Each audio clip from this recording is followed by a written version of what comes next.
I will. Okay, so you're all very welcome to my apartment in East London here. So the motivation behind this is that I felt that our lectures are really very, compressed and tight this year. So I wanted to add a little bit of breathing space to kind of discuss the lecture material. There was also some slides that felt a little rushed. So I might actually like do this if it's successful. So we have like a large number of people in the course, and there's a much smaller percentage of you actually here. So that'll be part of the review going forward. So yeah, if you feel like sticking on your video, that would be nice for me. I think my kind of goal here would be that we would have a much more of an interactive experience than is possible in the lecture. So if you want to ask me a question, raise your hand.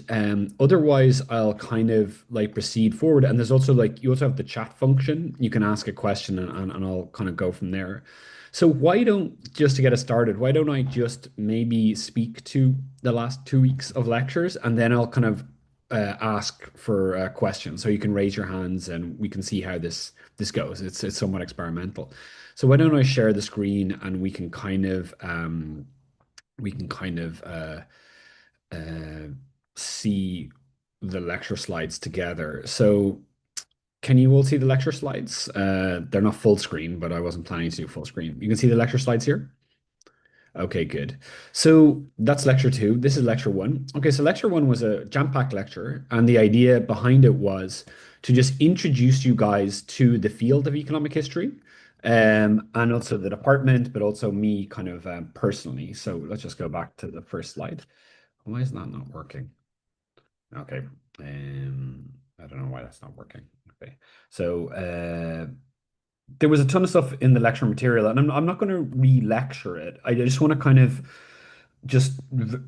dance over the what we covered essentially in the lecture, and then kind of go to where we didn't have time to finish. So we talked about the course, we talked about why we're doing this, and we really centralized what has been the topic of the first and second lectures, which is economic growth, and so we see this huge inequality across the world today, and we want to know where that inequality came from, and to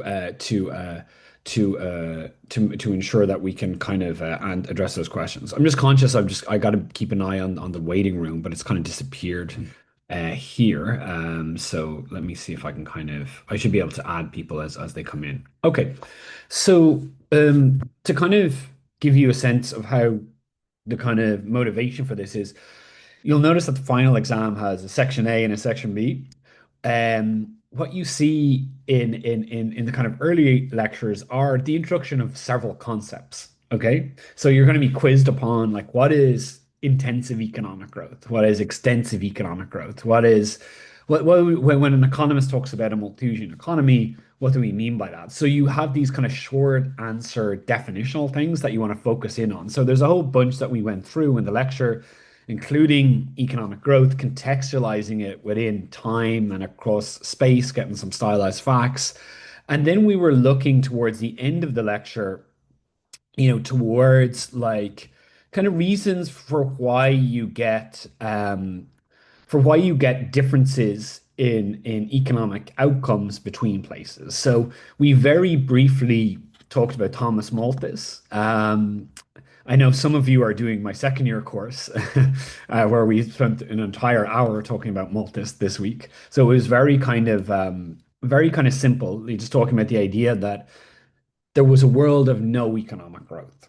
And what happened was that we were just doomed to always be trapped in this equilibrium of zero growth and very kind of almost like a kind of a natural economy in which population dynamics determined population living standards. And what breaks that homeostatic equilibrium down is the emergence of modern growth because of technological progress, which we talked about on Tuesday during the period of the Industrial Revolution. So we talked about some ideas as well, but this kind of leads us to this kind of phenomenon known as the Great Divergence, and this is really key because it explains why some countries are rich and some countries are poor. Generally, Northwestern Europe, the United States, other places have launched into regimes of economic growth long ahead of other places that, so the reason that China is significantly poorer than the West is because it started its growth trajectory later. You'll notice that rates of growth are very high in China, but that's because they've got this catch-up growth happening.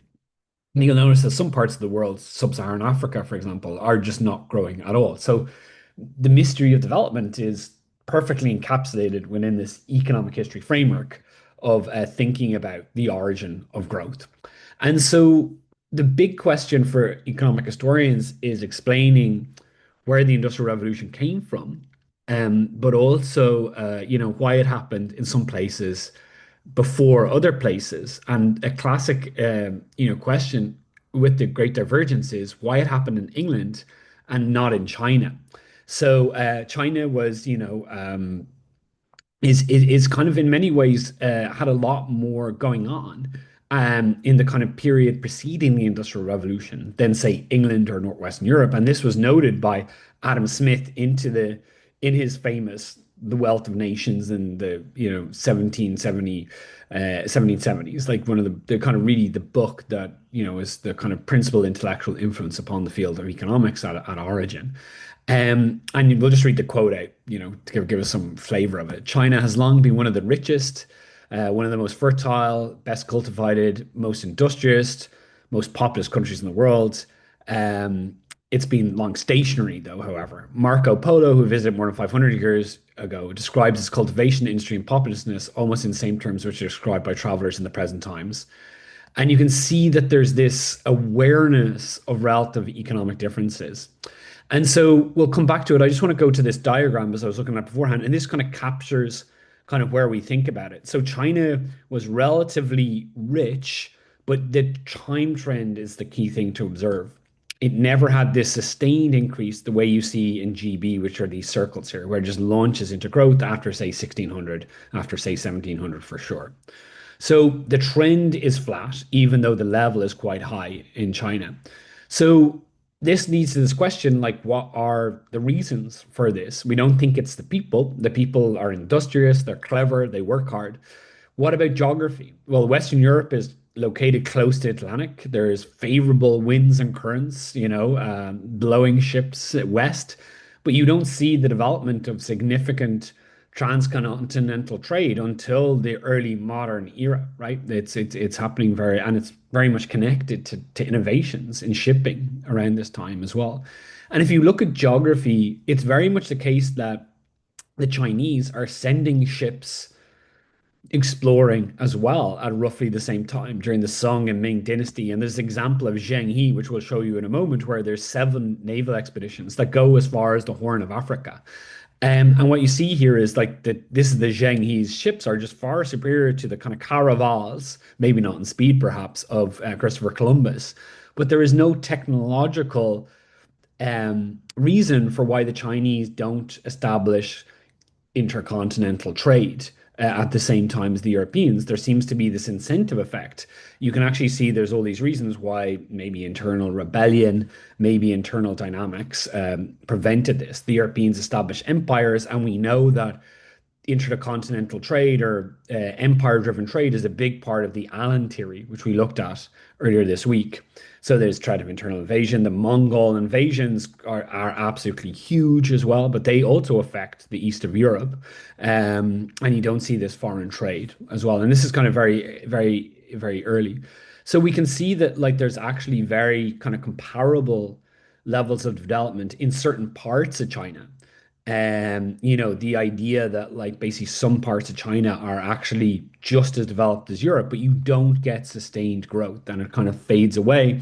And it fades away so badly that like it's the British, the small tiny island, the British, which kind of humiliate the Chinese during the Opium War in the 1850s.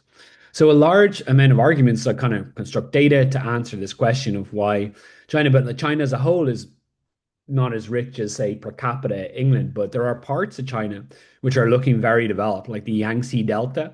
And when we look at like productivity, when we look at real wages, we're seeing very comparable levels of living standards and productivity in agriculture on the eve of the Industrial Revolution, right?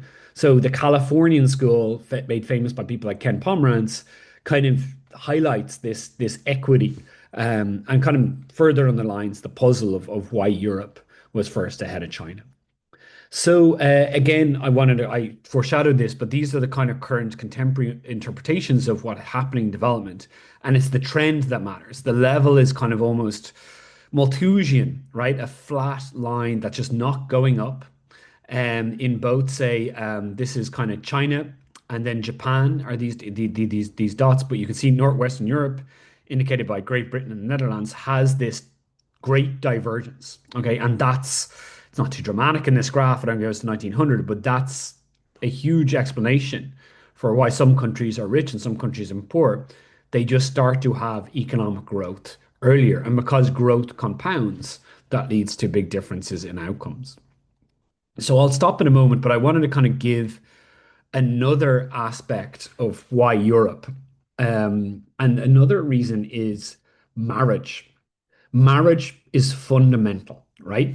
People basically marry, create families, and the age at which they marry, the proportions that get married or stay single their entire life, and who they marry, in specifically whether they're marrying their first cousins, matters. All of these features matter for economic development, and they all are really fundamental, right? So Europe had this distinctive marriage pattern on the eve of the Industrial Revolution, and it exists in the deep past. It emerges somewhere between the fall of the Roman Empire and the origin of church records during the Reformation and counter-reformations in the early 16th century.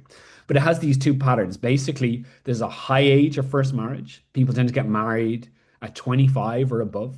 Whereas in the rest of the world outside of Western Europe, people are getting married in their teenage years. In Rome, they get married as teenagers on average. A large proportion of unmarried men and women, maybe 10, maybe 20%. Whereas in most other cultures, marriage rates are typically 99 plus percent. And this had the effect, why it matters, why we're talking about it, it reduced fertility. It reduced the amount of children in families because people, when they start later, presuming they're celibate outside of marriage, that's another assumption there. And there's no real, there's no kind of, there's not much illegitimacy. There's no child. There's very few children being born outside of marriage, not zero, but very few, like less than 1%. This reduced fertility. And in a Malthusian model, when you have smaller population growth, it allows the population to have a higher living standard. And this higher living standard could have set a lot of the kind of beneficial environment for economic growth. If people are delaying marriage, delaying the start of a family, maybe they can save more money. Maybe they can invest more in learning, in human capital, and maybe they can have higher labor productivity. So the contemporary position of many scholars is that this marriage pattern is really key to the origin of growth. And it exists in England, not in China. And that's why we're talking about it. And here's a little model, how it relates to female agency. Women can participate in the labor force if they're not, having a child every 2 years. So it's a theory.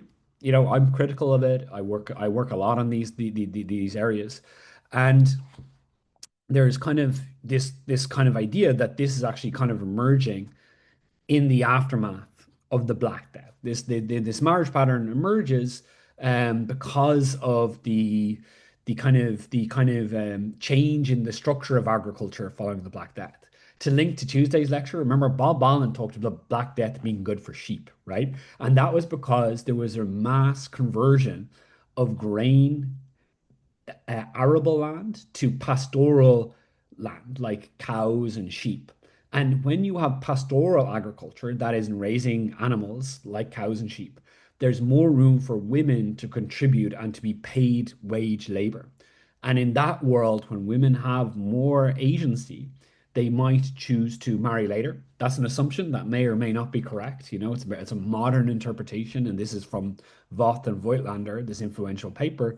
And there's a model here that explains how the Black Death shocks the labor market, shocks agriculture, creates opportunities for female labor within agriculture, raises female wages, raises their opportunity cost of having a family, they get married later or not at all.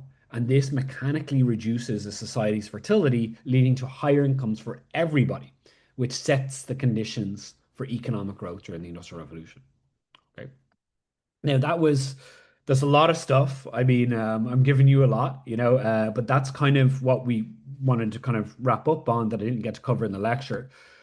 On Tuesday, I'm not going to summarize that. I'll just briefly summarize it. We again looked at the Bob Allen theory. We looked at the kind of more detail behind the Industrial Revolution and what caused the Industrial Revolution and Robert Allen's theory. And we also finished by critiquing it. So um, let me kind of turn it over to you. I see already a question in the chat. Why don't I start off by taking that question? And I'm very happy to take any questions you have on pretty much anything, in the spirit of this experiment. So I'll read out Ruta's question. This is somewhat not the related, but I was wondering if we can look somewhere how they measure GDP in the 1500s. Thank you for your question, Ruda. And this is what I'm doing in my second year course. Actually, I didn't even do it in my second year course. I did it in my master's course this week. So I'm presenting some of the same material in EC 465 in economics. And there we actually go into the measurement. So the teaching goal here is to kind of give you the stylized facts. But for those guys, we had 3 hours to talk about everything. And so I actually did talk about it. There are two things. You can measure GDP per capita in 1500 by adding up all the value of the goods produced in the economy. So there are things called manorial records that have a lot of agricultural accounts, like how many sheep and cows you have and horses, how much grain and milk you're producing. And then you can look at the industrial part of the economy, how many clothes and textiles you can produce. And then you can make an estimate for services and trade. And you add it all up and you get numbers. And this is actually being done by Steve Broadbury in Oxford, who has a book, English Economic Growth 1270 to 18 something or other. And so the estimates are there. They're somewhat controversial. So there's the GDP picture, but then there's also the real wage picture. And this is where you go and you get wages from, say, the building of St. Paul's Cathedral in London. Or and builders' wages are what people typically do, or for agricultural day laborers, where there's records that exist. The key thing for both GDP and wages is you need prices, because you need to make them real. Remember, you can have wages, but real wages is where we control for the change in the price level. And you also need to know what people are spending their money on. So there's a complex set of steps, and it's very data intensive. But Gregory Clark has constructed the wage history of England by taking about 90,000 prices for different commodities. You need to know how much bread was, how much meat is, and how much rent is, and you add it all together. So this is kind of the bread and butter, so to speak, of what economic historians do. They go and collect data, they make some assumptions, and they create these series. And that's what I'm presenting to you, the kind of stylized facts that emerge from that work. But thank you for that question. Okay, another Thank question. you. Yeah, pleasure. From Anastasia. Would you say that the difference in culture was the main reason for low fertility rates in North Europe versus China? I think the short answer is yes. The more developed answer is just that, where does culture come from? It's a somewhat unsatisfying explanation because we think that cultures might be somewhat, downstream of economic fundamentals, right? So the current debate about marriage patterns really, where does marriage patterns come from? They're deeply cultural, but it's also an economic decision as well. And Malthus talked about people delaying marriage because they couldn't afford to raise a family. So there's a feedback mechanism between culture and economics. But I'm very sympathetic because culture in many ways is a kind of a catch-all variable. And then we can then look within culture and think about, well, what's economic? What's institutions? What are the rules that are applying? And then what are the things that we don't really know what they are, like the norms of behavior. And I think that culture is central in all of this. Um, I can tell you more about fertility between North Europe and China. So it turns out that Malthus thought that fertility was just constant. He literally said the passion between the sexes is a constant. But what we can do when we look and reconstruct family histories in Europe and China is we compare the fertility rates. And what you see is within marriage, fertility rates in China are surprisingly much lower than they are in Europe. And you might want to think about why. Well, you have the difference in marriage, which I haven't mentioned yet, isn't that historically in China, most marriages are arranged marriages. And in Japan too, and in a lot of cultures, they're typically arranged. In Europe, you have around about the well, it's actually contested, but there is this idea, and you see it in the Grecian reforms to the medieval church around about the year 900 or the year of the first millennium. You have the idea that marriage is based on consent of both the bride and groom, their personal consent, not their families, not their mothers, not their fathers, their personal consent. And so you get what you might think of as the emergence of love-based marriages. And so you might wonder, well, which one is going to have a higher fertility rate? Again, all of this here is a little bit speculative, but I mean, you see a lot of fascinating patterns, and the fun is trying to work out a rationale for where these things come from. So, questions adding up here. I see. Thank you. No, no problem. So I got Anastasia's question, and then Lana, I see here. Is it that the education levels in Britain were comparatively higher compared to the rest of the world that fueled the incentive to modernize and expand technological assets, which then led to the Industrial Revolution? Or is it also based on other factors in combination? So it's really easy to answer that question, Lana. Britain did not have an advantage in human capital. It's really the opposite way around. When England became rich, then they introduced compulsory schooling laws in the late 19th century. And I think I might have mentioned this in the lecture, but there was a lot of information coming at you very fast. Average education levels, average levels of human capital, the way economists measure them today, Britain it's just not signaling growth at all. It's just not a cause of growth. Now, the pushback from contemporary economists is that it's not about the average level, it's about the upper tail of human capital.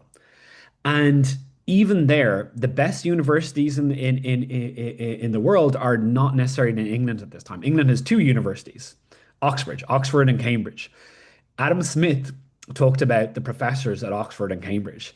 And he said that they had, at the time that he was writing, which is the time of the Industrial Revolution, that at that time they'd given up the pretense of even teaching, right?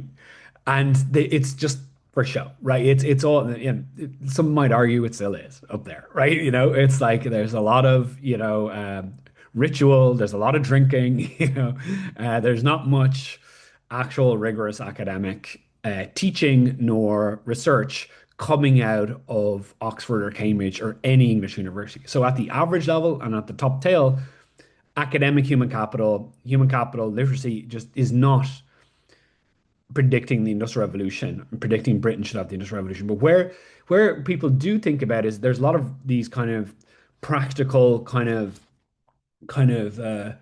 men of kind of invention. There's the kind of famous kind of lunar society that had people like Erasmus Darwin, but also, people like, people involved in kind of invention. So there's a kind of community of people tinkering and kind of having more of an applied kind of, attitude. And that's what you see at the time of this revolution. But these people are not learning it in university. They're not learning it in school. It's a kind of a something that they're coming across themselves. And that's kind of what the Bob Allen theory tells us. It tells us in his theory, it's the direction of technological change is because of factor price incentives. People want to, tweak about these things and substitute, for example, capital and energy for labor because coal is cheap and people are becoming more inventive for some reason. So yeah, but these are great questions. Does anybody else want, like, you can also ask a question as well over the video.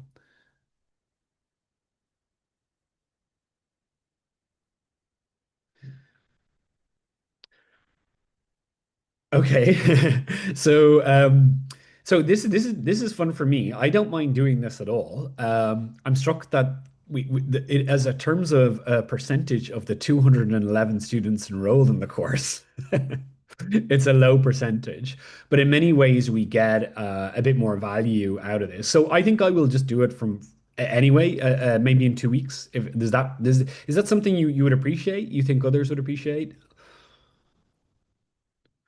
Okay, yeah, no, we'll do it again, and I think half an hour is enough, and also as well, next time you'll have a bit more lead up, and if you've got any questions as you go through the course, we can deal with it in these special little sessions. But in the meantime, it's Friday, I hope you've got more planned for the weekend than I do. I'm quite busy. I'm applying for some grants and. I'm just going to be slaving away. But yeah, I look forward to seeing you guys on Tuesday for more fun. All right. Thank you very much, guys. Thank you so you. Thank you so much. much. Good luck. Thank you. Bye. Thank you. Bye.